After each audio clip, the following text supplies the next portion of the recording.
Baru bagi semua anak-anak Ser. Bagaimana tahun barunya? Menyenangkan bukan?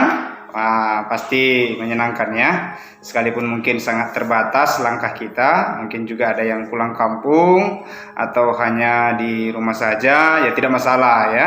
Yang penting kita semuanya sehat, bisa merayakan tahun baru bersama dengan orang tua kita ataupun bersama dengan keluarga kita yang lain ya, atau dengan nantulang kita, mertua kita ya, atau teman-teman kita. Itu adalah hal yang patut kita syukuri. Baiklah, pada materi ini yang pertama kita belajar bagaimana kita menjadi bijak ya, anak-anak Ser menjadi bijak. Karena sekarang ini kan banyak pilihan-pilihan yang harus kita lakukan di dalam kehidupan kita ya. Kesulitan-kesulitan yang kita hadapi itu gak bisa kita singkirkan kesulitan itu, tetapi mesti kita hadapi ya. Baik itu dalam belajar, dalam mengerjakan pekerjaan rumah, maupun itu membantu orang tua.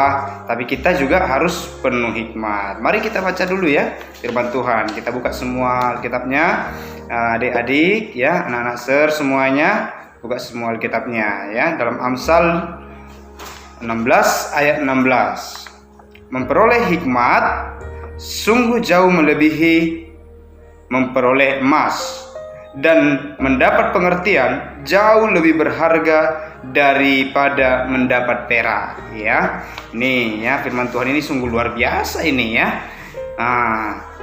Amsal Salomo itu ya, sungguh luar biasa. Nah, jadi hikmat adalah ya kemampuan untuk memahami dan mengatasi masalah-masalah kehidupan sehari-hari ya. Nah, ini sama dengan yang dimiliki oleh Salomo ya. Jadi ketika dia mengalami kesulitan, dia memiliki hikmat yang luar biasa ya, sehingga dia mampu mengatasi masalah-masalahnya dengan baik dan tanpa menyinggung orang lain dan tanpa menyakiti orang lain, tanpa mengambil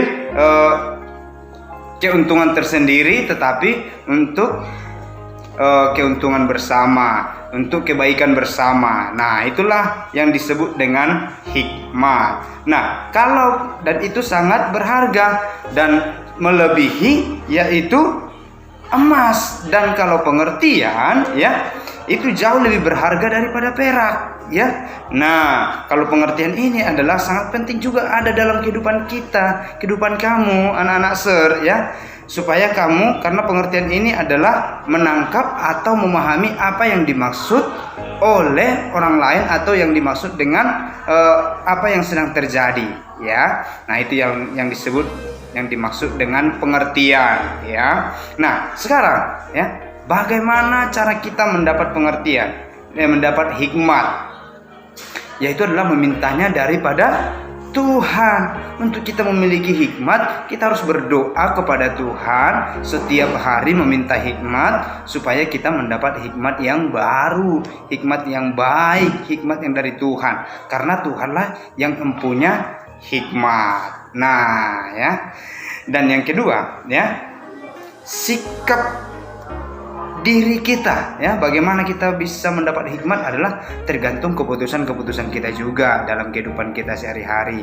Kita mesti realistis ya, ngerti realistis ya anak-anak Ser, yaitu adalah yang sewajarnya, yang seharusnya ya, tanpa membuat orang lain rugi, tanpa membuat orang lain sakit hati, tanpa membuat orang lain juga menderita ya, tanpa menimbulkan perkelahian ya. Itu namanya realistis. Jadi anak-anak Ser semuanya kita belajar untuk mendapatkan hikmat ya, terus meminta kepada Tuhan supaya ketika kamu mengikuti pendidikan di sekolah, supaya kamu bisa mendapatkan nilai yang terbaik ya, kamu harus punya kedua aspek ini, yaitu hikmat dan pengertian. Oke, baiklah, sampai di sini materi kita ya. Nanti mohon ditulis di kolom komentar, yaitu jawaban dari pertanyaan yang saya akan sampaikan. Hanya satu saja, bagaimana cara mendapatkan hikmat ya, tulis di kolom komentar. Dan sampai di sini pertemuan kita minggu ini. Tuhan Yesus memberkati. Shalom.